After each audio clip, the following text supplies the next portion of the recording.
गणनायकाय गणदैवताय गणाध्यक्षाय धीमहि गुणशरीराय गुणमण्डिताय गुणेशानाय धीमहि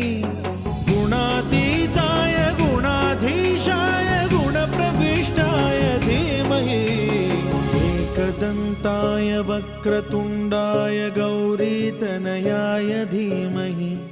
गजेशानाय भालचन्द्राय श्रीगणेशाय धीमहि एकदन्ताय